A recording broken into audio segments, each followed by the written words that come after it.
Just crossed into a brand new era. Performance rights organizations such as BMI, ASCAP, SoundExchange, and the Mechanical Licensing Collective, the MLC, are now allowing songwriters to register songs that are partially created using artificial intelligence. Now, you've been hearing me talk about how AI is here and that we have to adapt and embrace it or you'll fall by the wayside. Right now, there's over 75 million AI songs on Spotify. So naturally, the industry has to adapt. And for the first time ever, songwriters can now register a song and earn royalties from a song that was created using AI assistance. Even though you can now register songs that were created with AI, it's all new to the performance rights organizations as well. So right now, they have some very basic guidelines. And I'm sure these AI guidelines will change once they get a better understanding in this AI world. Now let's break it down. So BMI, ASCAP, and SOCAN are the performance rights organizations that are responsible for collecting and paying out the royalties to songwriters when your song is performed publicly, such as on the radio, TV, nightclubs, etc.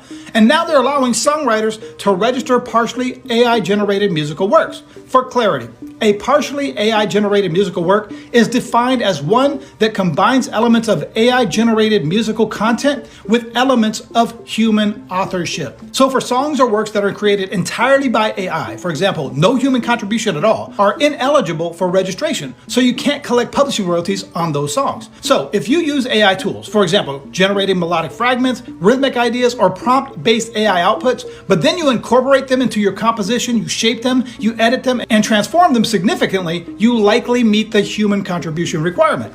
Now, when you register the song, you would need to list the percentage of AI involvement. For example, if you wrote all of the words, you would retain 50% of the writer's share.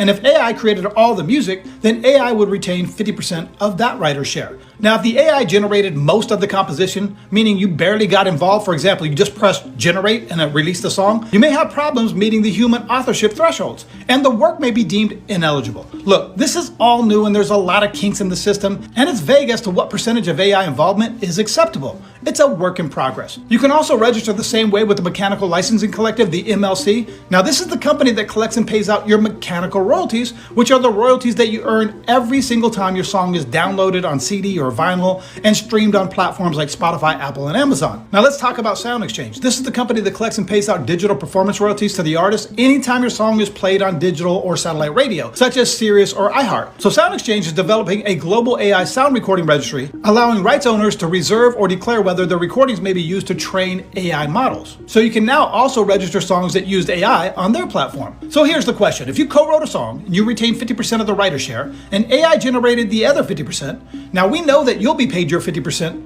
but where does the other 50% that the AI generated go? So these are all things that need to be worked out. As of right now, it'll be held as an unclaimed royalty, and that money will sit in what's referred to as the